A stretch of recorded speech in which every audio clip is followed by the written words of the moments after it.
Баршаңызға сәлем, каналыма қош келдіңіздер. Бүгін сіздермен бірге дәл пиццериядағыдай нағыз пицца жасайтын боламыз. Видеоны міндетті түрде соңына дейін қарап, өз құпияларын біліп алыңыздар. Ең бірінші ыдысымызға жылы су құямыз. Және де артынша қант саламыз. Және де тұз салып, жақсылап араластырамыз. Толық құрамын төменге описанияға жазып қалдырып кеттім.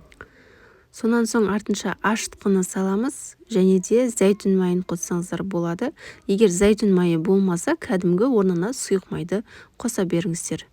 Жақсылап араластырып, содан соң ұнымызды саламыз. Оны міндетті түрде еленген ұн болуы керек, қамырымыз сонда жақсы көтерілетін болады. Ұнымызды салып, қамыр илейміз. Қамырымыз жұмсақ, әдемі болып шығады.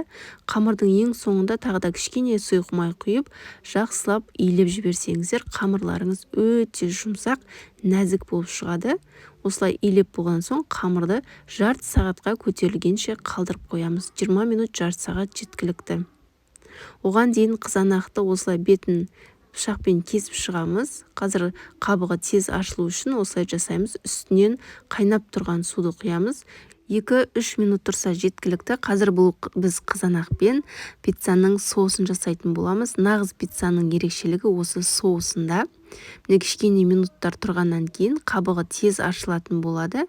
Міне барлығын дәл осылай аршып, блендермен сұйық етіп езіп шығатын боламыз. Егер блендер болмаса, шанышқы, кез келген езгіш затпен езсеңіздер болады. Мен осылай блендермен езіп, осындай масса етіп жасап алдым.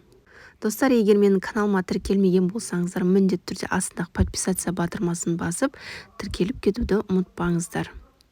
Енді табамызға кішкене ғана сұйық май құямыз, және де орегано приправасын саламыз. Бұл приправа нағыз пиццаға арналған приправа, кез келген дүкендерден ала аласыздар. Және де 1-2 тісше сарымсақты күштен өткізіп, оны да кішкене қуырамыз, көп қуырып жібермеңіздер. 1-2 секунд қуырсаңыздар жеткілікті. Артынша жаңағы қызанақты құямыз да, баяу отта қою болғанша қайнататын боламыз. Дәміне қарай кішкене тұз салып, араластырып, баяу отқа қойып қоясыздар. Сіздерге орегано приправасын көрсеткім келіп тұр. Кез келген дүкендерден таба аласыздар. Дәл осы приправаны қоссаңыздар, нағыз пиццаның дәмі шығатын болады. Міне қою болып шықты. Осы уақытта оттың астын өшіріп аласыздар. Оған дейін біздің қамырымыз кішкене көтеріліп қалды. Төмендегі рецепт бойынша 3 дана пицца шығатын болады. Дәл осы қамырымызды 3 бөлікке бөліп, дөңгелектеп осылай қойып қоятын боламыз. Оған дейін біз салмасын дайындап аламыз. Табамызға кішкене сұйық май құйып, тартылған етімізді де салып, кішкене қып-қызыл етіп қуырып аласыздар. Еттің осылай сөлі шығып, әдемі болып шығады. Сонан соң пиязды ұсақтап турап саламыз. 1 дана пияз ұсақ етіп турап, оны да қуырып аласыздар. Дәміне қарай тұз, және де жаңағы алдын ала дайындап қойған соусымыздан 1-2 қасық салсаңыздар болады. Дәміне қарай паприка қосуға да болады. Осылай жақсылап араластырып, кішкене су құйып, 10-15 минутқа бұқтырып қоямыз. Біздің оған дейін салмамыз дайын болып қалады. Енді қамырымызды ұн сеуіп, осылай қолдың көмегімен жайсаңыздар да болады, немесе тақтайдың көмегімен жаюға да болады. Жұп-жұқа бір келке етіп осылай жайып аламыз. Жаңа дайындап алған соусымызды үстіне жұқа етіп жағып шығамыз. Өте дәмді болып шығады. Дәл осы рецептпен жасап көріңіздер, достар. Әсіресе осы соусымен ерекше, бұл нағыз пиццаның соусы осылай жасалады. Дәл осылай жасап көріңіздер. Және де жаңағы қуырып алған етімізді де үстіне саламыз.